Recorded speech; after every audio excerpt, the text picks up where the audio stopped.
Well, hello. Hello, hello, hello. Well, this Hi, guys. is very exciting. Good to see Who you. doesn't know Meredith Vieira? She is currently... Don't answer that. Oh, well, you must have been under a rock if you don't know. Because, for one, the show is incredible. The nationally thank you. syndicated daytime show, the Meredith Vieira Show. How great is it to have a show with your own name? Well, that's nerve-wracking, actually. I look at my name every day because it's all over the studio, and I go, oh, shit. I have to do this because it's there.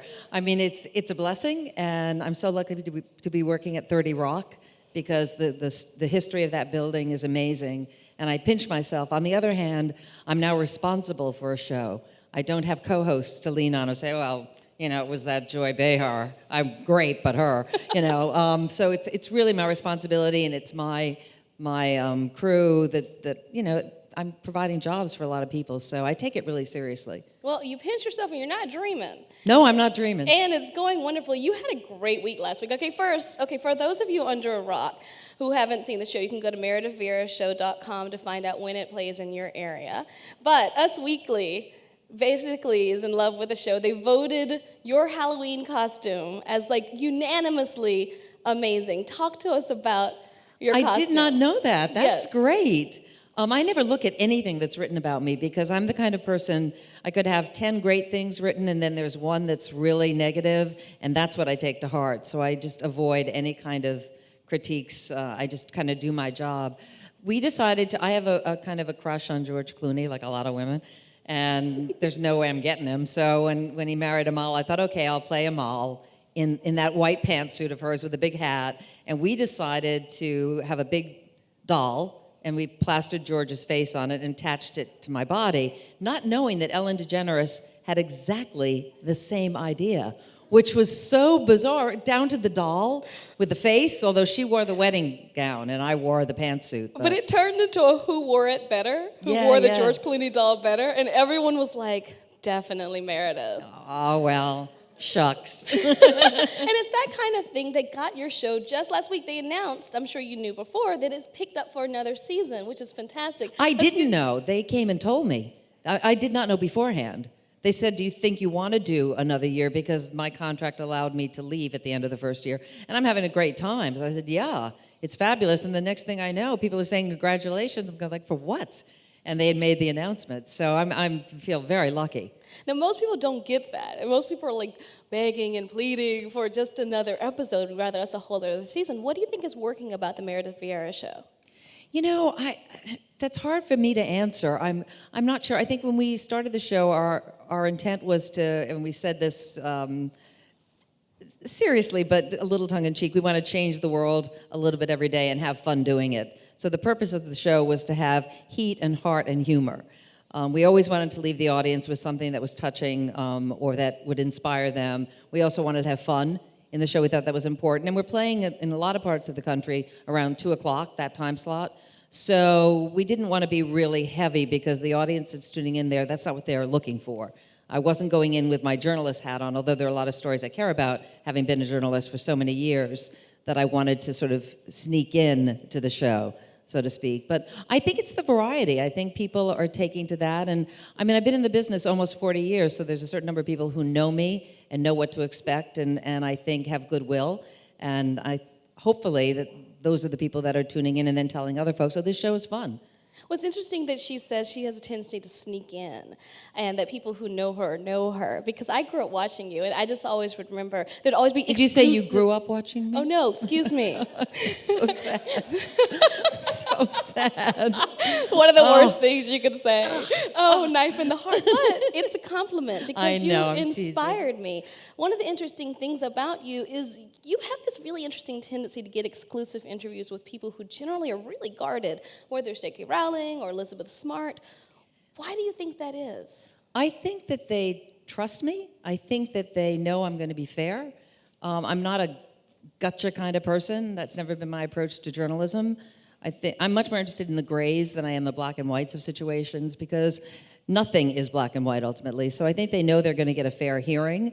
I'll ask the questions that have to be asked, but just that comfort level alone, plus I have a track record. I think that's what attracts a certain number of people to me. Well, it's interesting because your entire career, you've been flanked by really incredible journalists. Connie Chung, Barbara Walters, Diane Sawyer.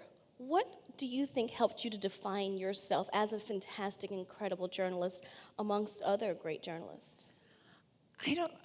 These are tough questions because I'm not sure. My goal was always to listen in interviews, to take a look at your questions, but be willing to throw them away and listen to the person that you're interviewing, because that's where you get the most interesting insights. And I think that that's the way I approached all of my interviews. And I like to use the word authentic. I think that people are smart, and when they see someone on television, they can spot a fake a mile away. So you like me or you don't like me, but this is me. And I think that that has resonated with people, that they feel they know me because I'm pretty much an open book. And I can't interview somebody and expect them to reveal themselves if I'm not willing to do it as well. What's amazing is you're an open book, but there's more and more pages. The pages keep turning, and there's more to Meredith Vieira. It's interesting how you continue to amaze with all of the different ways you share parts of your life. And as your life changes from your show to your relationship with Today's Show and other news outlets, is there ever a time when you're thinking, okay, do I want to share that aspect of myself? Do I feel unsafe? Do I feel nervous, scared? The most recent was when I talked about domestic violence. And I was not going to bring it up. I'm a survivor, like so many people, and I was not going to bring it up. This was during the whole Ray Rice controversy. But I was seeing so many stories, again, very black and white, about what it means to be in a violent relationship and why don't you just get out. And I felt it was important for me to explain why that's sometimes very hard, because I had stayed in a situation for a long period of time. But I didn't want to become the story, and that's why I said, geez, I don't want this to look like I'm trying to make it about me, because I'm not. I'm just trying to say to people who are out there, this is complicated. And to let other people who maybe are going through something along the same lines to know that somebody like me went through it as well. Because I've had people come up to me since and say, thank you for sharing that story. Now I feel that I can share mine. So if I helped in that way, that's great, but I did have a lot of second thoughts about it. It's an important part of it. I actually saw that, and I actually thought it was so important and scary. And it just makes you think of what can happen. And so many of your viewers are sitting stuck in a situation. You actually said something that I wrote down. You said, I continued to stay in that violent relationship until I was offered a job in another state. And that's where I felt I had the ability to get away. I know you talked about this on the show, but to anyone watching right now who hasn't gotten a chance to tune in, for people who have that same fear, who are waiting for that chance to get away, what is your advice to them? Well, I think they have to tell somebody. I had a couple of friends that I confided in, but I didn't really, I didn't share the extent of the abuse with people. I was ashamed. I felt somehow responsible as well. And I was scared. This was before they had facilities where women could go, halfway houses or whatever they are, shelters for women. So that wasn't even an option for me, and nobody talked about it then at all. So I would say to anybody in that situation, first of all, no, you're not alone, because you're not. I think it's 1 out of every 4 women will experience some form of violence in their lifetime. That's a tremendously large number. Confide in somebody that you trust, and take it seriously. It's not going to stop. I always just think, well, maybe the next day will be better. Well, it doesn't get better. Well, I think you have to get away. Many people are worried they won't find love. This is the best they can do. You couldn't have done more of a 180 than with the husband you married. I mean, the love is so palpable. I loved how on the very first episode, he and your children, they basically made you cry. They did. And it was incredible to see just how lucky you are. You have a loving family, a loving husband, loving children who truly respect you and who seem to truly just admire you. And you have Those aren't my actual children. She paid them. No, I don't really have children. That's my family's been so supportive and wonderful. And that first day, I knew that my husband and my daughter Lily, I have 3 kids, Ben, Gabe, and Lily. I knew that Richard and Lily would be there. I had no idea my boys would be there because my oldest lives in China, and I didn't think he would be coming. And my middle son, Gabe, is a reporter in Spokane, Washington, and I never thought he would be able to come. So when they walked through the doors, I just lost it. It was just very sweet and so supportive of them. And so they love you. The world loves you as a host and as a journalist. Do you feel like you truly have it all? No, I don't really think you can have it all. I mean, I kind of hate that expression because it puts pressure on us. To me, it's always been about priorities and the checking yourself I usually do it around contract times. When the contract's coming up, that's my opportunity to say, am I really happy with where I am in my life? If not, what change do I want to make? And be receptive to that and trust your gut. But I really think that life is about setting your own priorities, and only you can determine what they are, and nobody else should tell you whether they're right or wrong. Now, here's the thing. Many people say this, right? You live this. I mean, incredibly. I'm a mother of two, which was a very difficult choice for me going into this career. And I remember reading about you and reading about your struggle. She's basically had this incredible career trajectory, but you also had a tremendous desire to build your family. And long before we were talking about leaning in and the mommy wars, you were living it. Talk to us about, for people who might not know a little bit about your background, being in the maternity ward with your second child, getting a call from Mike Wallace about the potential trajectory of your career and being honest, which is so impressive to me. Well, I want to go back a little bit because the only job I ever really wanted in the business was 60 Minutes. That was my goal. I was a reporter, and that's where I wanted to be. And I was offered the job on February 6th as I was leaving CBS News to give birth to my first son, he was born on February 9th. And I said, yeah. I mean, I didn't even think ahead. I said, I'm going to be able to do this. This is fine. I can handle this. And I gave birth to Ben. And then that summer, I met with Don Hewitt. And I remember he took me to some fancy restaurant in Manhattan. And I purposely brought Ben in a stroller because I wanted, and I held his hand the whole time because I was so scared I would be swayed by Don. Because it was, by professional side, I said, this is all I've ever wanted. And so here I am holding my baby's hand, and Don's saying something about we're going to get you a nursery in the building and all this stuff that never materialized. And I'm not that I'm bashing Don, but a lot of things were promised because this was new to everybody. This idea of somebody on 60 Minutes with a child. Men had kids, but there wasn't a woman who had a child. So it was an experiment for all of us. And I got there and pretty soon realized that this was not going to work.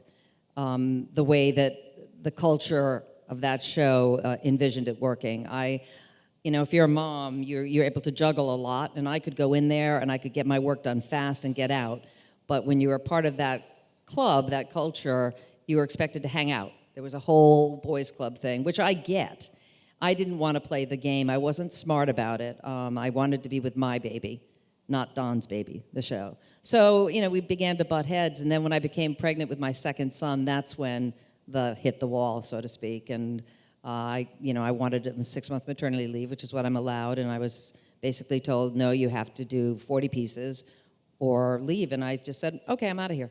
And that was it, and I slept so well that night because I knew that something had to give, and it was not going to be my family, it was going to be the job. Shortly thereafter, I was at a party, and I was stopped by a woman who got very angry at me, backed me into a corner, and said, I can't believe that you did this. This is terrible for all women. You were the poster child for having it all. You set us back. And I was so taken aback by it that I didn't say anything at the time. I didn't have a comeback. But afterwards, I thought, my God, if I was dishonest with myself, well, then what message am I sending to women? That's ridiculous. Again, it's the priorities. You have to follow what you believe in and not worry about all that other stuff. And every woman should have that right, every man too. And that's how you've been able to navigate with your heart from there to the Meredith Vieira Show, and we see that. Well, I've sort of done this. There's been a lot in between. Yeah. I'm kind of finding a job that fits with my needs as a mom and a wife. My husband has MS too, so we have other issues in our family. But I've been very, very lucky that I've managed to kind of fall into things at the right time. The View came along out of nowhere at a time when I didn't really want to report because I didn't want to travel. And it was my husband who said, go audition for The View. Why not? They had called me, Barbara had called me, and I had a little bit of a chip on my shoulder about daytime television, which is ironic now. I thought, I don't watch it. Why would I ever go do daytime? And I went and did the audition, and I loved it. I loved being able to have an opinion. I loved the women that I was with in the audition who happened to end up being the first cast. And I never thought they'd give me the job, but they did. So that led me to have the game show, Millionaire, and to the Today Show, because they saw that I could sort of balance news with lighter material. Well, one last question, and then I'm going to open up to audience, because you did mention Who Wants to Be a Millionaire. And I remember because I was on in the college edition with Regis, and it was the same year that you Regis took who is that man? I don't know. The other guy. The nighttime edition, you mean? Yeah. Yes. Yeah. And you took the daytime by storm. I mean, you won awards. It was so successful. It was such an incredible run, but yet we don't see many female game show hosts. No, we don't, and I have no idea why that is.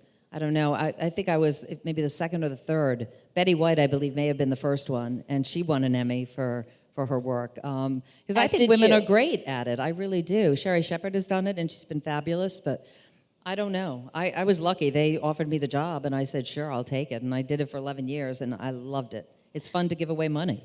Yeah. Yeah, it's great. I mean, we could all agree that it would be fun to give away money, right? Yeah. Well, it's not just luck, it's definitely opportunity, preparation. And we're so grateful that you're here today to talk about everything that you've done and the Meredith Vieira Show. Does anyone have any questions for Meredith? I see one right here.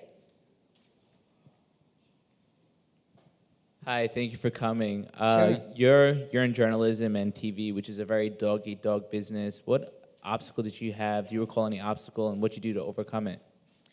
The only real obstacle, and I think I'm probably lucky, was 60 Minutes and that experience. I never felt sexism when I was a reporter. I was shown a lot of support, actually, and most of my mentors were men. At that time when I got into the business, two things. One, I was a quota.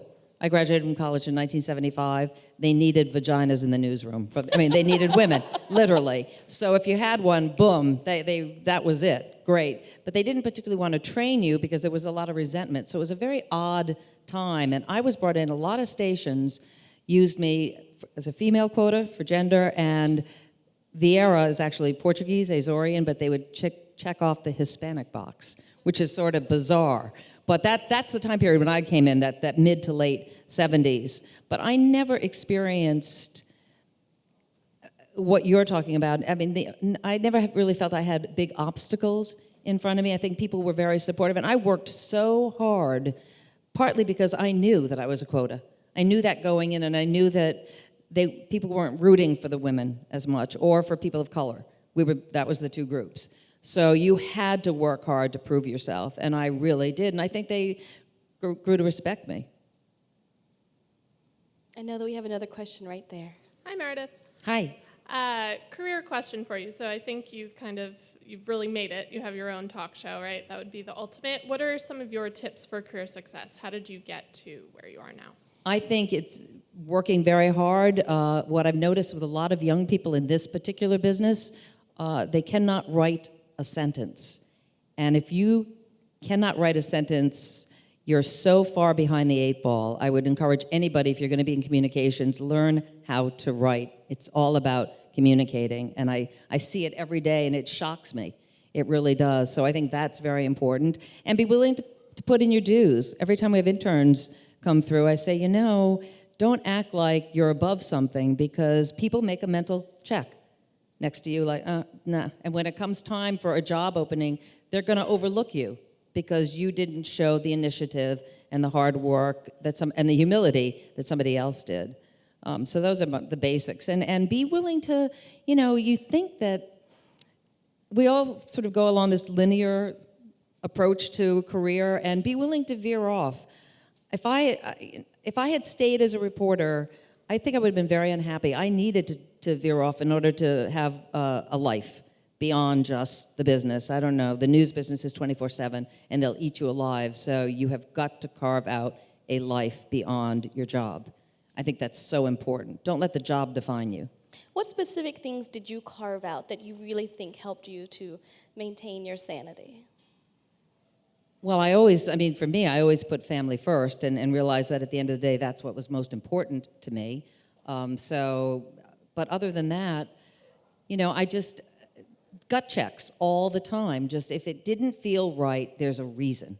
And I decided I have to listen to my gut. And there are a couple times when I didn't, and it was a big mistake. And one was the 60 Minutes, where something was saying to me when I accepted the job, this is not going to be a piece of cake, and you really should be thinking about this as I'm saying I'll take it, because I wanted it for so many years that I was scared to even step back long enough to analyze it a little bit. I might have still said yes. I probably would have. But, I think that you have to listen to your gut, and don't be afraid to say no if it isn't right. I know we have other questions. I see one right here in the front row. Hi. Hi. You look great. Thanks for being here. Thank you. You too. On the conversation about being a working mother, which I'm sure you've talked till you're blue in the face, had conversations about this recently, being a working mother, about the choice between work and family and leaving out the choice of self. Have you had any experiences where you have just made decisions just for you? And were there any, like you were saying, gut check moments where it was, you shining through beyond the mom role, beyond the working role? I'm really bad at that, to be honest with you. Yeah, it's not like, I sacrifice myself for everybody else. It's just kind of my DNA. I'm always going to think about my kids and what's right for them and my husband, and then I come last. And it can be something as simple. I've wanted a convertible my whole life, and at this point I could afford one, but I'm so guilty, like, why would I do that? Because the kids need clothes. Well, my kids are grown up; they're fine. It's in here. It's deep in here. So I don't take enough time for myself. I should, even if it's a massage a week or something, But I want to tell you one other thing though about how bizarre the business can be. I'm convinced the reason I did as well at CBS News as I did. I moved very quickly when I got to CBS News. From not being on the air at all to being on almost every single night with Dan Rather, to the point where somebody suggested that I had to be sleeping with Dan Rather, because why else would I be on every night? Because of course. Yes, because of course. But that's maybe a little bit of a setback. But what happened was when I got the job for CBS News, and I was at local, Channel 2 at the time, I decided, I have really straight hair, and I decided I'm going to get a perm. And I went and I got a perm, and it didn't take. And so the next day I went and got it again, which you should never do. And I can't believe they did that to me, but they did. And my hair got like straw, and it started breaking off. And I had like really beautiful long hair. And finally my friend, who's a hairdresser, she's not the one who did the perm, but she said, I have to cut your hair off. We just got to cut this off because it's disgusting. So I had this ridiculously looking haircut because it was broken at all different, lengths. And I went into CBS, this was in January that I started, CBS Evening News, national news. I'm a new reporter, and I wore a hat every day, and I wouldn't take the hat off. And it's winter, so I thought, okay, well, no one's going to notice. It's winter, and And finally, one of the vice presidents said, could you take your hat off? You're in the newsroom. And I took it off, and I kid you not, he looked at me like, oh my God, because I did not look that, you change your haircut, I looked like it was bad. And then that was a Tuesday, and the Thursday, or Wednesday evening, Van Gordon Sauter, who was the president of CBS News, called me up. I'm in the Northeast Bureau. They promised me I'm going to stay in New York. And he says, we think you should go to Chicago. I said, when? He said, leave Friday. And I went to Chicago, and they had me outside every day in hats and big coats, and it was during the recession and the Farm Belt crisis and the Rust Belt crisis, so I was on the air every night from some city in a big hat and my coat, and by the time spring came, my hair had grown, and I was established as a reporter at CBS Evening News. This so is there fantastic. You have it. A bad perm about making changed lemonade Meredith out of Vieira's lemons. life, people. That's fantastic. Are there any other questions? I hope there's more reason, but that was a big part. Right over here. Hi. Hi. I guess I was just wondering, who are your female role models? My female role models? Well, people I've met, J.K. Rowling actually is, because I found what she did amazing. Within the business, pretty much all the women who come before me, Barbara Walters in particular, because she is the trailblazer. And when we did the last show, her last show in The View, and all those correspondents were there, all those women, either reporters or anchors, to pay homage to her, you saw just what an effect she had on the business. And so we all owe her a great deal, for sure. Absolutely. Well, I like Michelle Obama, too. I think she's pretty cool. right to bear arms. Well, we appreciate you. You are an inspiration. And for anyone who's looking forward to checking out the Meredith Vieira Show, you can go to meredithvieirashow.com to find out when and where it plays in your area. Thank you so much for being here. Oh, can I add one more woman? Yes, of course. Ariana. There you go. We all look up to her. Yeah. Thank you, guys. Thanks so much.